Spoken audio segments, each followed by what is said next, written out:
Biome Radio Network, the world's conscious broadcasting network. Live on iTunes and archived on iHeartRadio. The voice of consciousness. And now, join Shay Parker's Best of the Best, offering celebrity guests, lively discussions, hot topics, free psychic readings, and expert guest hosts. Simply the best in spiritual and metaphysical talk radio. Listen live on your phone or device using our universal mobile player. No app needed. Shay Parker's Best of the Best. Find out more at bestamericanpsychics.com.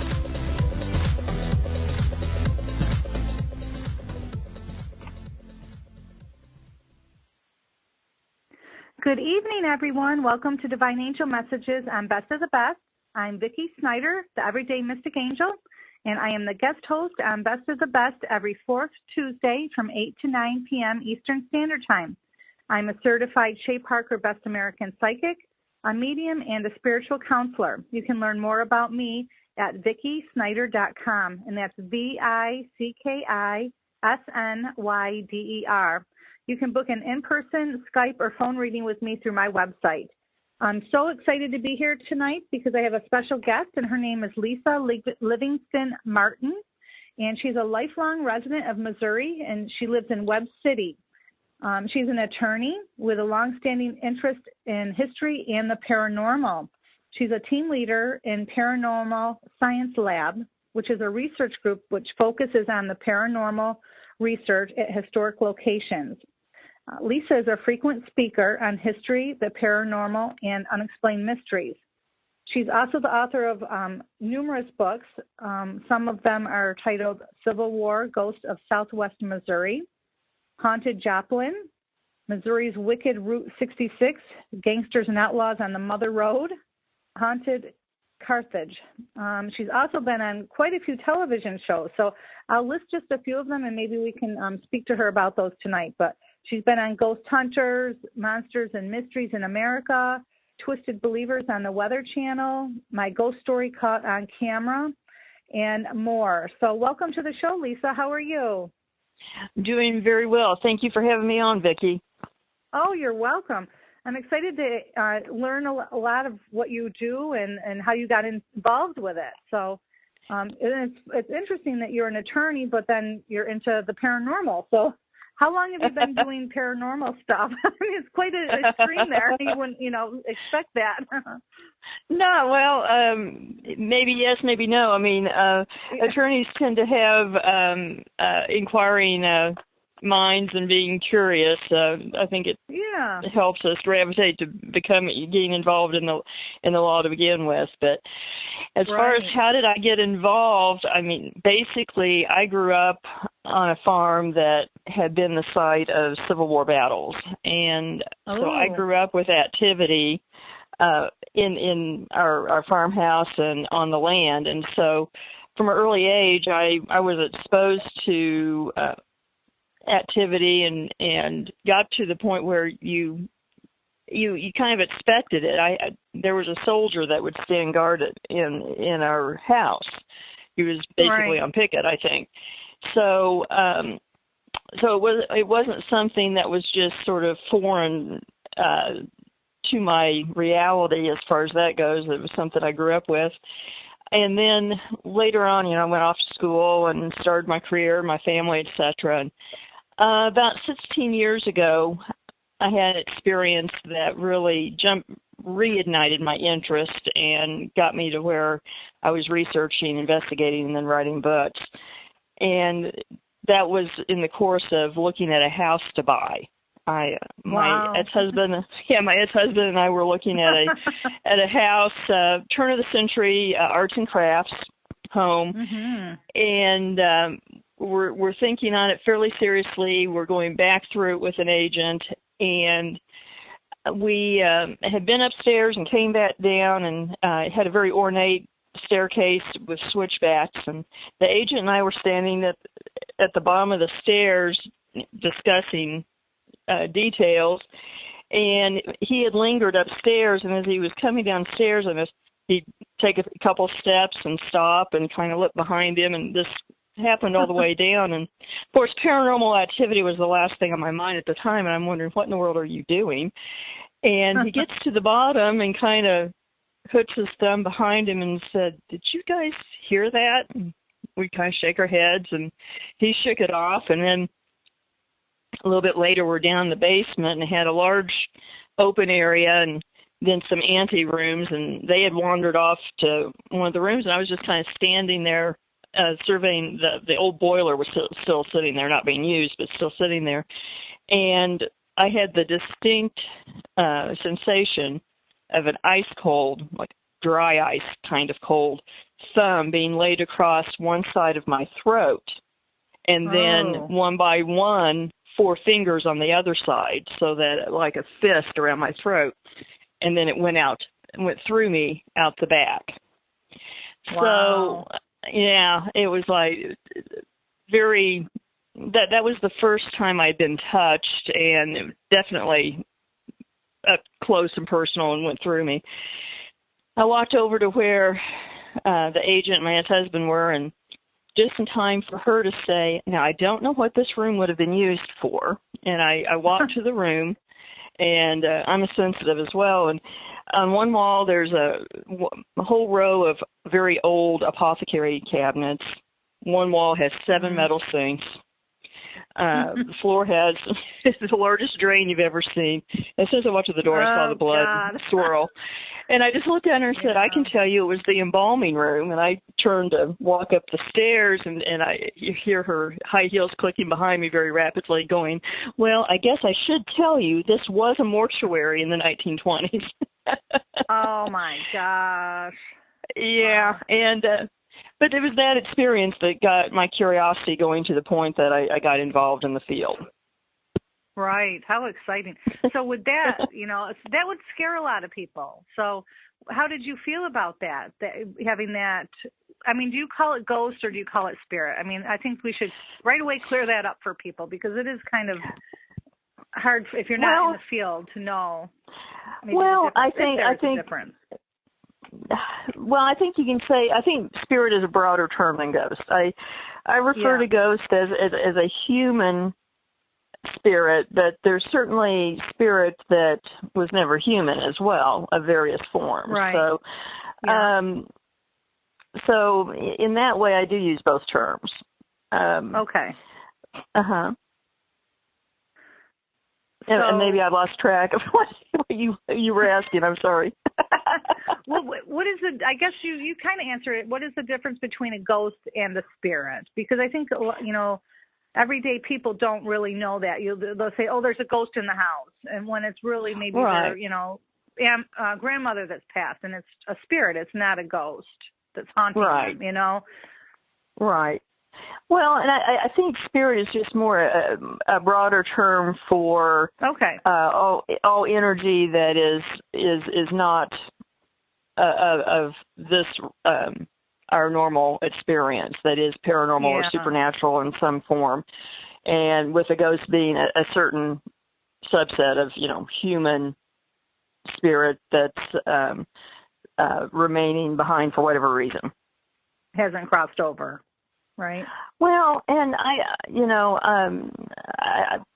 kind of butt the grain there. I really don't. Yeah. I don't ascribe to that a whole lot, because my experience in investigating is that there's often there's spirits, human spirits that cross over and come back.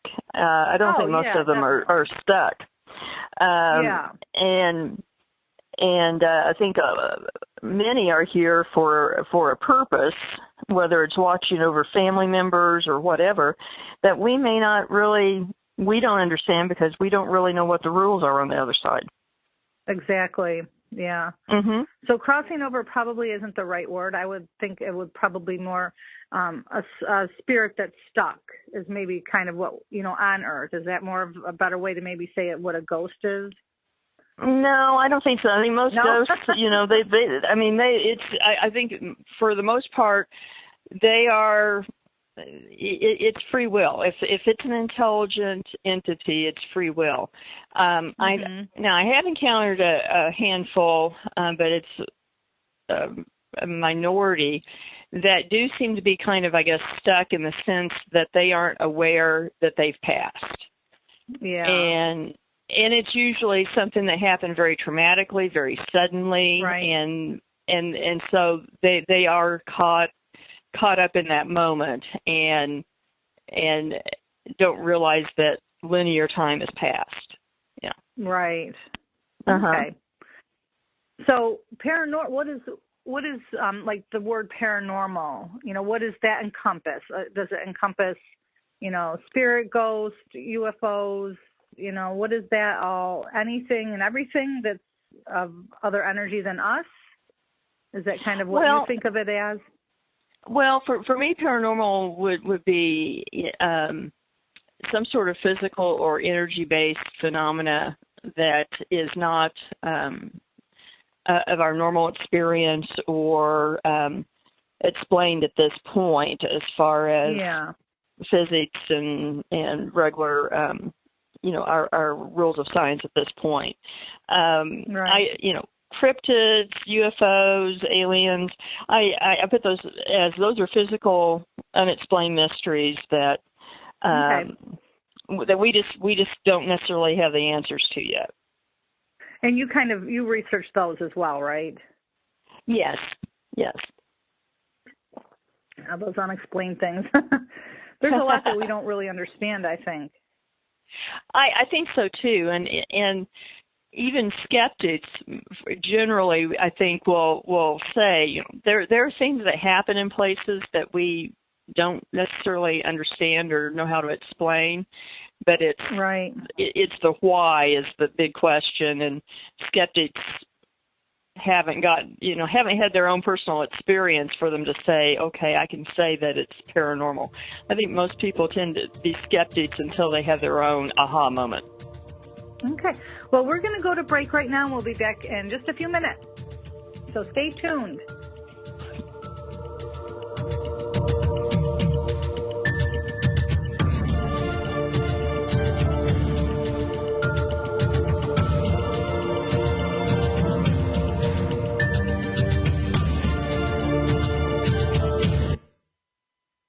The best of the holistic, spiritual, and conscious world. Om Times Radio. IOM FM. Have you wondered how to change your love paradigm? The secret key is finding a love partnership, not just a regular connection. How do you find these? Through conscious relationships. Ascending Hearts Dating is a dating site for people like you that believes in second chances and a different type of spiritual connection. Try Ascending Hearts for free at ascendinghearts.com and change your love paradigm. Ascending Hearts, the premier dating community for the spiritually awake. Hello! Join us, Lisa Berry and Michelle Carter, every Monday at 1 p.m. Eastern Time for the Mindset Makeover, What's Possible. Get ready to become present, clear, and unstuck, and start living fully, led by your heart. While you listen and feel this transformation through vibration of word, sound, and song, you'll open up to what's possible and experience your shift.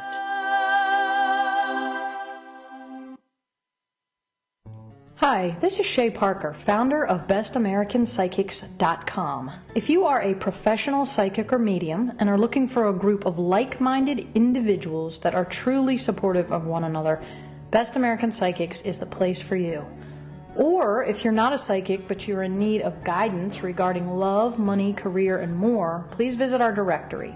Each psychic is double tested and approved for accuracy, professionalism, ethics, and more. BestAmericanPsychics.com, a new league of professional psychics. So, I'm a dog, and I'm kind of new to this family, but I've noticed a trend. My humans do this thing where they go around and get all my toys and hide them in this basket. But it's always the same basket, and it's always the same place. And then they act so surprised when I find them. But I'm like, hello, that's where you put it last time. Humans are the worst at hide and go seek. A person is the best thing to happen to a shelter pet. Be that person. Adopt. Brought to you by the Ad Council and the ShelterPetProject.org.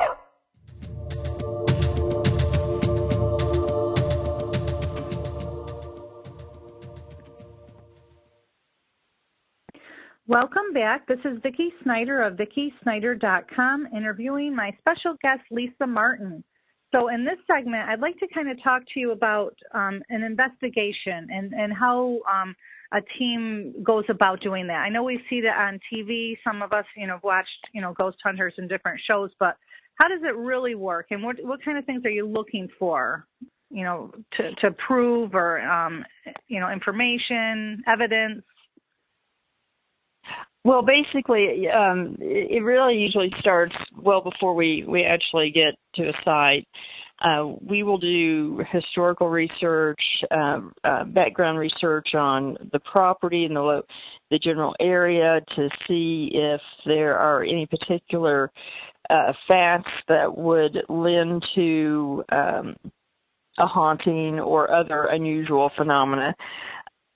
Sometimes it's a matter of geography or terrain.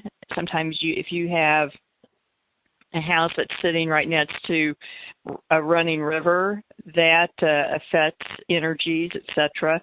In the area that I live, there a lot of places are basically solid limestone, so you have a very crystalline structure, and it tends to amplify activity as well as electronic voice phenomena, things like that. So we look at all those kind of factors, interview the people involved, first try to decide how credible are these people and what are they experiencing. Is there another explanation?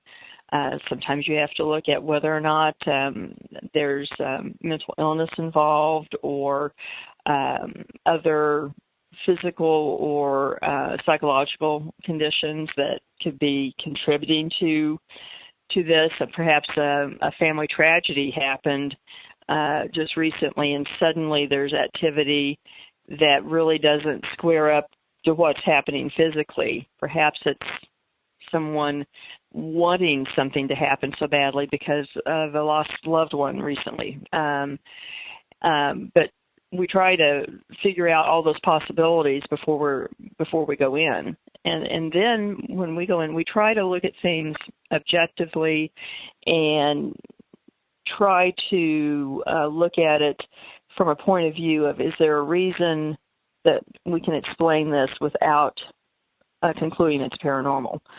So we'll do a lot of baseline scans for various atmospheric conditions, EMF, moisture, static electricity, things like that, particularly depending on if there are particular claims of cold spots or this or that, because a lot of times it's explained by faulty ventilation systems, things like that. Wow. And an example I can think of offhand, we had a private investigation once where most of the activity seemed to center in the master bedroom, and particularly at night. They both would wake up and they would see apparitions or shadow men and have different experiences of paranoia or being watched, that kind of thing. Okay. Well, when you went in the bedroom, their breaker box was literally on the wall about 2 feet from their headboard. And when you tested the EMF coming off of it, it was, I don't even remember the figure, but it was, tens of times normal. And so basically they were sleeping in a Faraday cage because there was so much EMF right there. So it literally was a matter of advising them, move your bed, and the activity went away. Really? Wow. Something as simple as that. Wow. Yeah, and that's amazing. There's one time, one place that one of the claims was that they would hear a baby crying. Well, upon investigation, while we were there, looking, including team members crawling under the house, etc., literally what they were hearing was a neighbor's cat had kittens under the house, and the kittens were meowing, and as it was filtering up the ductwork for the furnace, it did kind of sound like a baby crying. Oh my gosh. So, oh my gosh. you know, there are times that it's rather mundane, things like that. If you get past those kinds of things, then we set up various video cameras, whether IR cameras, full spectrum, etc., as well as high-end audio recording, and use different meters as far as monitoring any changes in atmospheric conditions, conduct EVP sessions, etc. So in that regards, a lot of what you see on TV is really what happens, but how it's portrayed on TV often is manipulated a bit to make it good TV. As far as a lot of the shows where they make it look like they're there one night, they may have been there 2 weeks to get what they showed you in, wow. 20 exactly. minutes. Exactly. Yeah. And it's not usually nearly as exciting as they portray it. Particularly if you've been doing it for a while, you don't have a lot of jumping and, oh my gosh, what the heck is that type thing, You already know. Yeah, I mean, it usually takes something pretty spectacular to startle you after a while. It does happen. I've walked around a corner and walked almost onto a shadow man before and jump or whatever, but you get startled. Yeah. But and the shows tend to do that because I think they feel that that's what audiences want. Right. Ironically, investigators that I'm friends with in Europe, they kind of approach it differently, and a lot of the shows over there, Most Haunted aside, tend to be more down to earth, mundane, portray it as how it happens, and there may be times, oh well, nothing really happened, they didn't find anything. Oh, okay. Yeah.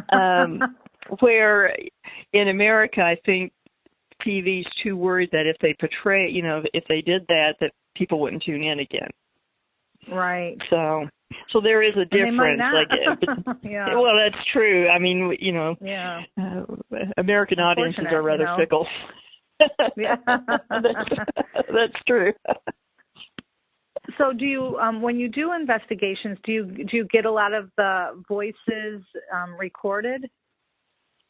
Well, of course, it depends. I mean, sometimes, we may go somewhere and you get absolutely nothing. Yeah. Other times, you may be places that you get a lot. Usually, if you're going to have evidence, the majority of it is going to be audio evidence. Okay. And of course, the Holy Grail of the full body apparition that doesn't happen once in a blue moon. Right. We have captured shadow men on camera, flying mists, balls of light that are not dust orbs, things like that. But you can take 10,000 pictures and catch nothing. Yeah. The chances of 10,000 hours of audio catching nothing are a lot less. So right. But so when you go into oh, okay, go ahead. Go ahead. Go ahead. Oh, I just was going to ask, so, sometimes when you go into a place, maybe more of like a historic place, kind of what is your intention, of what you're going to do with the information you get? We view it as building a database of information. Okay. So some of the sites that we work with, we've been there literally thousands of hours, and we're very fortunate in that because we're able to go back time and time again. And over time in some of those locations, you see patterns.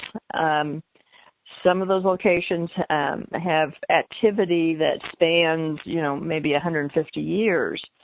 And one in particular that had a lot of activity related to the Civil War all the way up into the 1980s.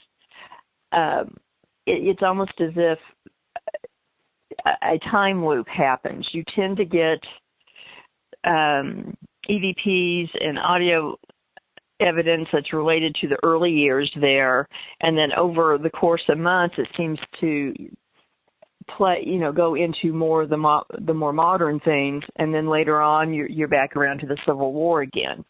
And that's not to say it's necessarily all just residual, like playing in the environment either, because it's also a location that we get a lot of what seems to be interactive type of audio evidence, where the EVPs are directly related to something that's happening in the environment now. Wow. Things like, for once, we were discussing the story of a slave girl there that had, during the Civil War, had been tortured by soldiers and her mother hanged, and the family nursing her to health.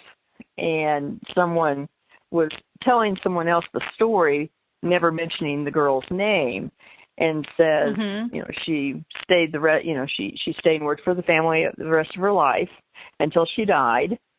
And then there's a pause, and then she says, and she lived to be 92. And in that pause, there's an EVP that says, oh, Rose. And Rose was her name. So it's like someone's going, oh, yeah, you're talking about Rose. And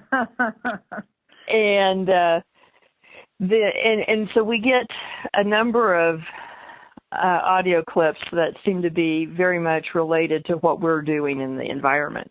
So I can't say it's just imprinted or something either. So I think a big function of paranormal activity really is time and space. Okay, well, we're going to a break, and we'll be back in a few minutes.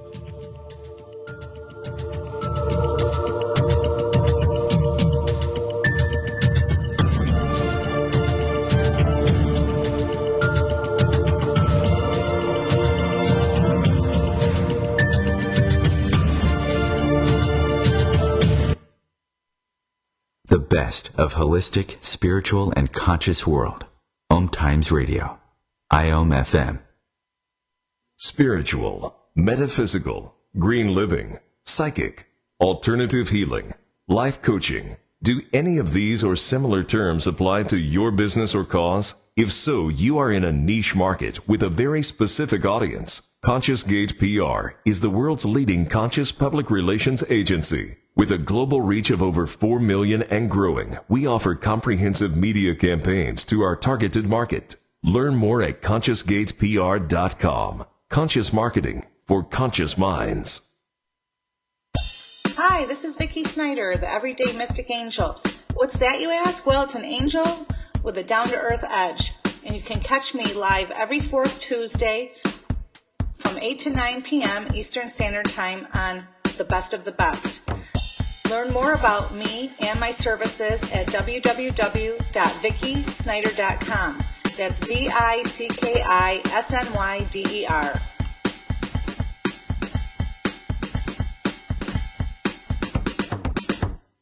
I wasn't prepared to be a caregiver to Mom. I had no idea how hard it would be and what I would need to know. Things I never thought of, like how to improve her mood and ways for me to stay positive. Luckily, I found the Caregiving Resource Center from AARP. It had articles about the basics, but also information about the hurdles I was facing. Caregiving Resource Center at aarp.org/caregiving. Articles, tips, and tools to help you both care for your loved one and care for yourself. Brought to you by AARP and the Ad Council.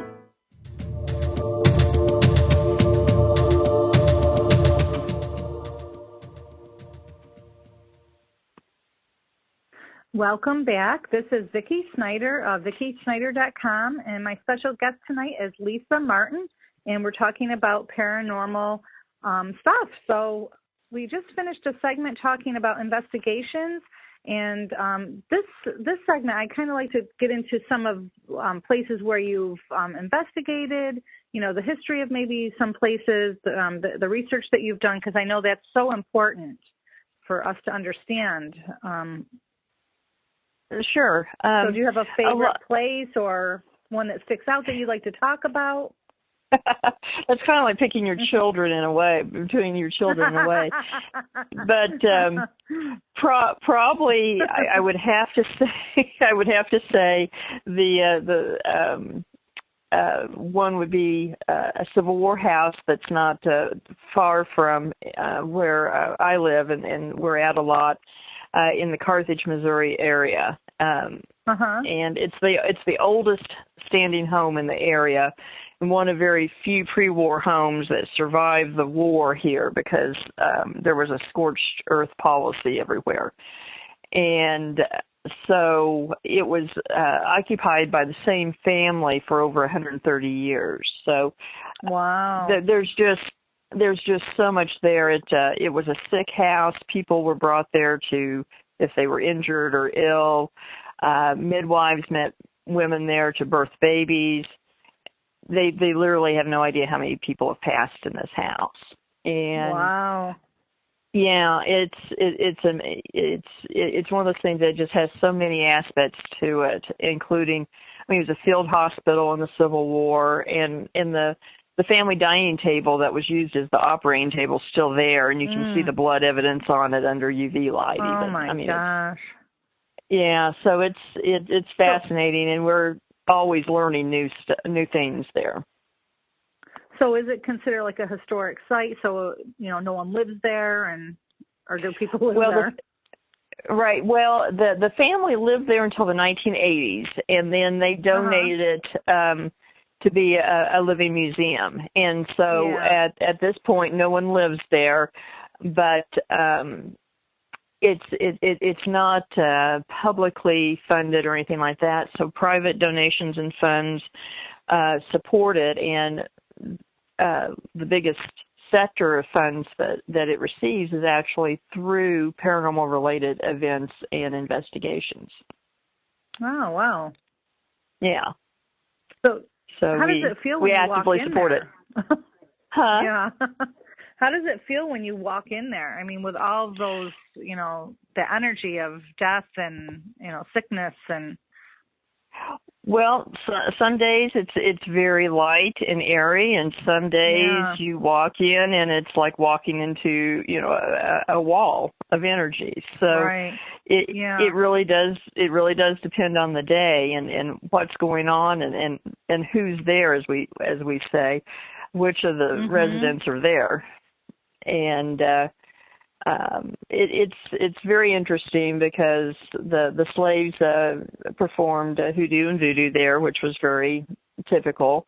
There were protection conjurings done, that kind of thing, and it does affect things because we find that if you have investigators come in, particularly men who are aggressive, disrespectful, etc., they usually leave with a little altered experience. I've seen people have time displacement, have psychological effects. I've seen quite a few things that, but it invariably is when they're disrespectful, and particularly towards women or children, and it's as if the conjuring is protecting the house and women and children there, and so and that's certainly not something that happens a lot, and we certainly counsel people not to do that, but I have witnessed several times where people disregard that and end up wishing they hadn't. Yeah. So speaking of protection, is there anything that you do to kind of protect yourself, or what people can do? Well, I'm a firm believer that everyone should have a system of belief and practice for protection. And I'm not one to say it has to be this or that, because I don't necessarily think that. But more than anything, I think that when people are going in, particularly in a location that has such strong energy and can affect people, they have to have a very focused mindset. They need to feel well, be in a positive place, and be able to concentrate, because often it's when, if they're not feeling well, they're distracted, their energy's off, that's when things can go awry. Yeah. And meditation often helps. I use meditation in my own practice, and other people use prayer or other mechanisms, but mainly for your own mindset, to be honest. You have to be right. Clear-headed, focused, and not be distracted. And I think that's where people often get themselves crosswise. Right, definitely. So have you been somewhere and you've you've got a tag along, someone that went home with you or anything like that, like maybe early on or before you learned about protection? Well, I mean, it's one of those things, again, some people believe that you can banish human spirits, etc. I really don't necessarily agree with that, because I think free will comes into play. That human spirits, if they're determined, they're going to go where they want. Typically, they're more interested in being wherever you found them, because there was a reason they were there in the first place, whether it was their home, a place of passing, or something of significance. But there are times that, yes, spirit can tag along, but usually they don't linger. Right. Now, if, I have seen people where something gets invoked, particularly something inhuman, that certainly can be a different story. But again, it usually comes back to their mindset, and often, either consciously or unconsciously, they invited that inhuman negative force in. Right. Uh-huh. So when you go into a place, do you go there with the intention of maybe healing whatever the spirit is maybe suffering from, if they are, like if they died there, or just letting them be where they are? Right. Well, I mean, our perspective is trying to look at it from an objective point of view, that one, we don't really know the situation, and we don't know what happens on the other side. So it's hard for us to say, I'm going to heal you, when we have no concept of what really is on the other side or their status. And it's kind of like saying, an amoeba saying, I'm going to cure the human of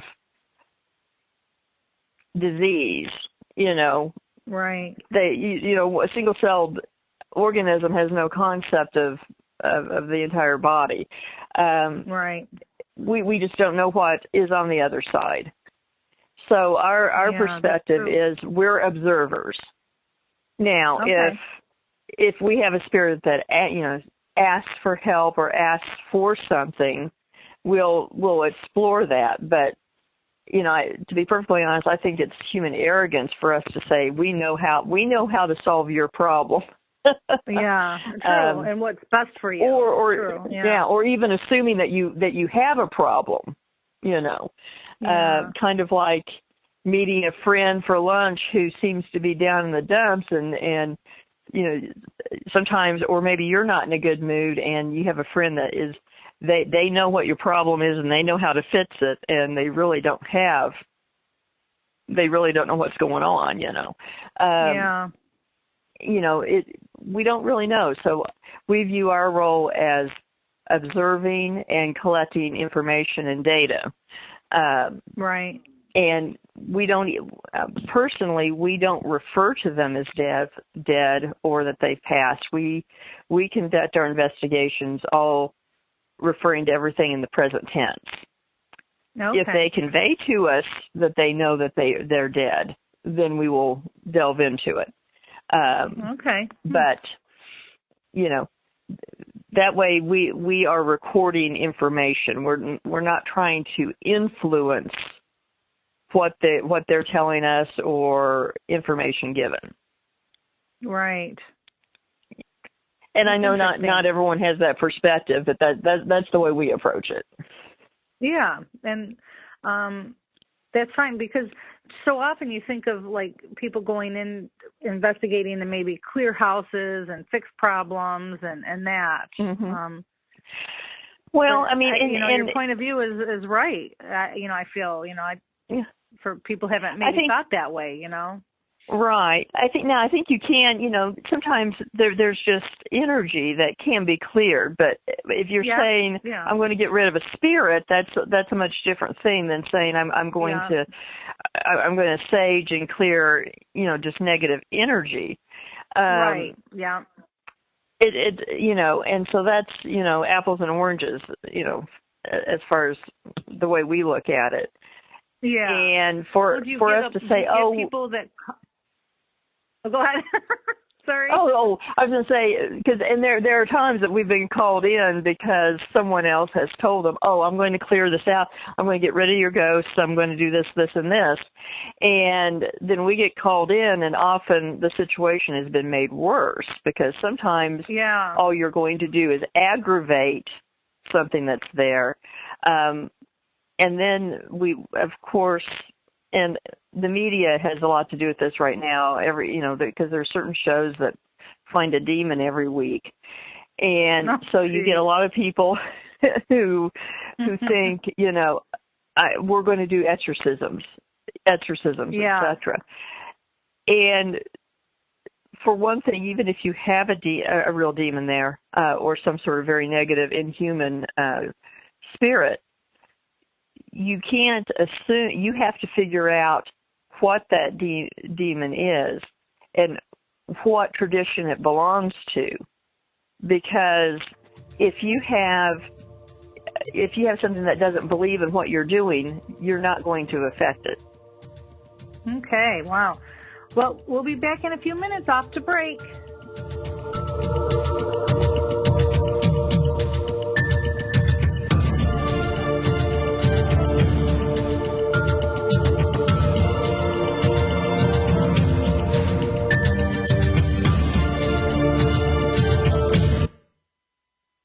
Connecting you with the best of the conscious minds in the world.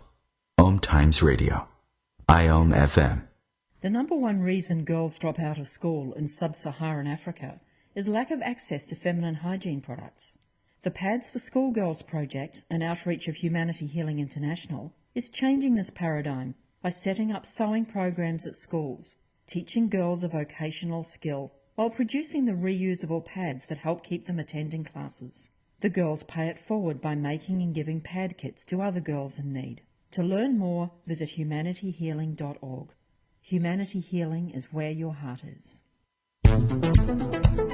My name is Victor Furman.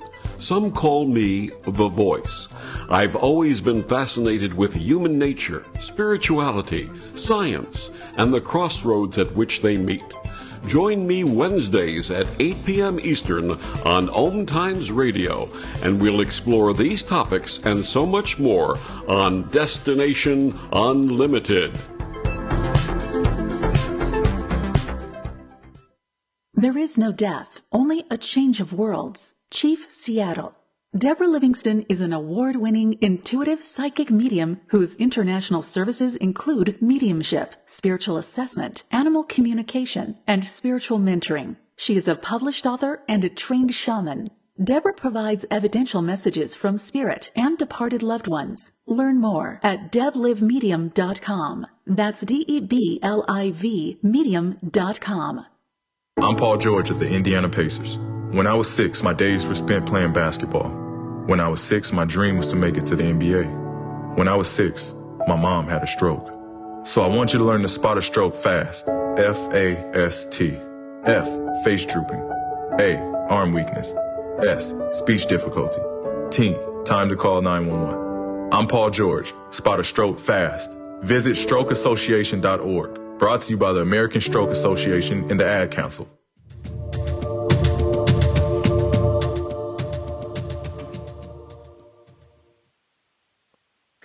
Welcome back. This is Vicki Snyder of VickiSnyder.com, and I'm interviewing a special guest tonight. Her name is Lisa Martin. And as we come back, I wanted to just ask you, too, what's the best way that people can get a hold of you? You can, anyone can get a hold of me. Probably the easiest way is either on our Twitter feed, which is PSL Missouri, or on Facebook, Paranormal Science Lab. I also have an author page on Facebook, Lisa Livingston Martin, author. Website is paranormalsciencelab.com, and anyone can email me as well at lisa@paranormalsciencelab.com. Okay, wonderful, because I know there's a lot of ways for people to get a hold of you. And do you get a lot of calls from people in all over asking for help with their homes or anything like that? We do. In fact, sometimes we get contacted by people who aren't, who don't live anywhere close to us, and we try to connect them to someone that we recommend closer to them. But we do, and in fact, I was contacted by a gentleman earlier today about a situation going on in his home, and actually through my author page. And so it happens fairly regularly. We do a lot of public events with historic sites that we work with, and fundraising for them and so forth. So in about a 4-state area that we operate in regularly, we have a fairly good presence in people getting a hold of us. So it comes and goes in spurts like anything. So yeah, right. And books, are you working on? I know you have numerous books that you've written. Do you have one in the works now that you're working on? Well, actually, one I'm working on right now is my first novel. It's supernatural urban fantasy, and then I'm planning out another nonfiction that will be after that. But trying to get the novel out first. Do you struggle with that compared to your other writing? Yes and no. It's very different. I like the storytelling that fiction allows you to do, but it creates different problems as far as actually writing. Whereas nonfiction is much more structured, and it's much easier to figure out A, B, C, D, E, and so that comes a little easier for me, at least at this point. So it's been a little bit of a challenge. Yeah, I would think it would be kind of, if you're used to, you're doing research and you kind of have that mindset, then to switch to, a more creative kind of writing might be a little bit different. I'm sure it's going to be wonderful, though. Yeah. Well, I hope. Yeah. Now, how do you like doing TV? Because you've done, quite a bit of TV shows too. Well, it's pretty interesting. When opportunities first started coming up, that they literally would, something would come up and get contacted, and it was totally new and different. And watching a TV show being made is a beast that is different than anything I've experienced before. But I found that they're done. There's different approaches, and each show is done differently. And it's very interesting watching how they put it together, and how it ends up being presented. What we see on TV. kind of reminds me of the old adage about watching sausage and the law being made. You know, you don't. Oh. It's a lot more complicated than you would think it was, to be perfectly honest, right. even for these reality-based shows. Right, I bet. Do you have more coming up? More shows coming up that you're going to be on? Right now, there's one that it's aired in Europe and Asia and South America, and we're waiting for it to come to North America. Wow. It's a show that we did with a United Kingdom network called Strange Worlds. Yeah. And okay. It was a series of 12 documentaries, I believe, and ours was the 6th, and deals with the spook light or earth light phenomena that's in southern Missouri, near Joplin, Missouri. And so we're awaiting that. It's been shown in 42 countries, but we haven't seen it yet. Oh, jeez. Wow. Now, do you have children? I have 3 children. I have 3 boys. Are they into ranging in age. Yes, actually, all 3 have investigated, and my middle son is our technical director for our team, and my oldest son is a videographer for the team. So, wow. And what are their ages? They range from 24 to 18 to 13. Mm.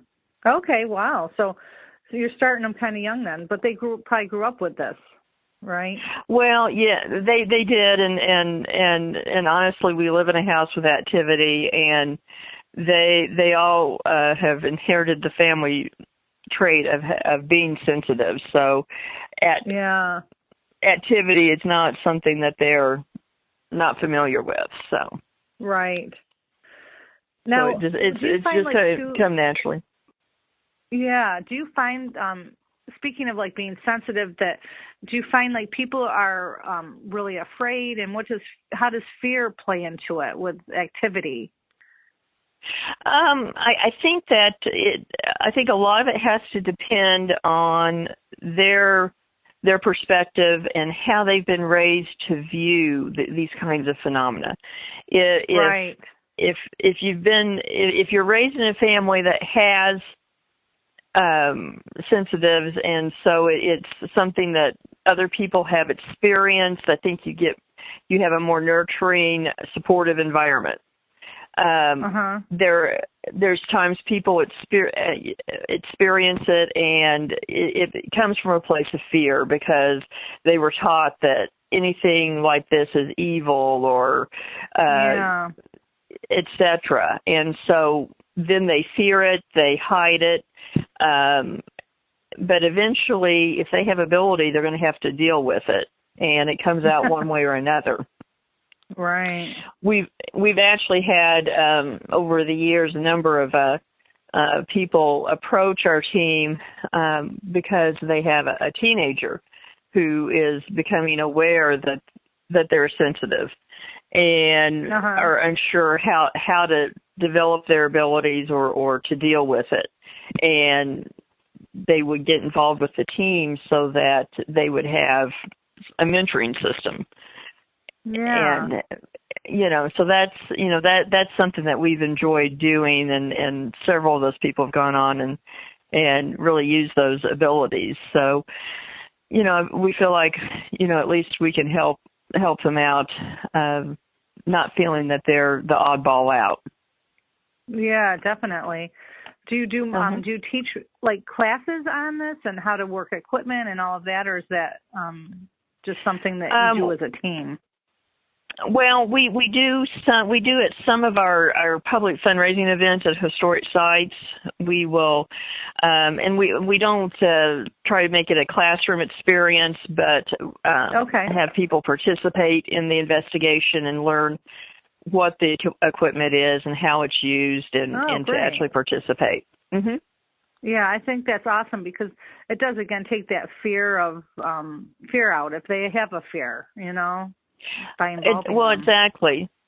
Well, if they have their own fear, plus, if they watch the TV shows, most people have questions of why is this done, why isn't this done, etc. And it gives them a way of exploring that and figuring it out and saying, oh, okay, I understand it, I'm comfortable, or, this isn't for me, or whatever the answer may be.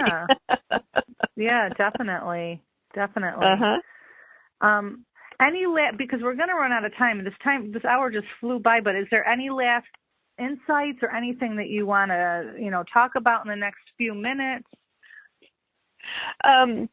I would say that if anyone is experiencing paranormal activity, particularly if it frightens them or causes upset, to find a team that is reputable, that has a track record, who can provide you references, talk to people that they've worked with, and get information, even if you don't have an investigation, get information and discuss your situation, because I think so many are afraid to discuss it with anyone, and a little information goes a long way.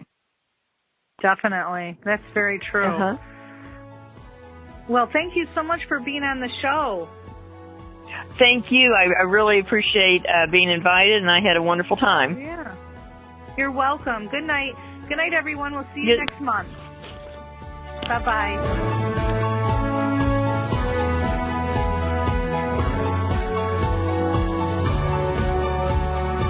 Thank you for joining us for Shay Parker's Best of the Best. Be sure to tune in next week for more lively discussion topics. Have a great week, and don't forget to check out bestamericanpsychics.com in case you need some professional, ethical, and accurate psychic advice from the nation's best psychics. Until next week, take care.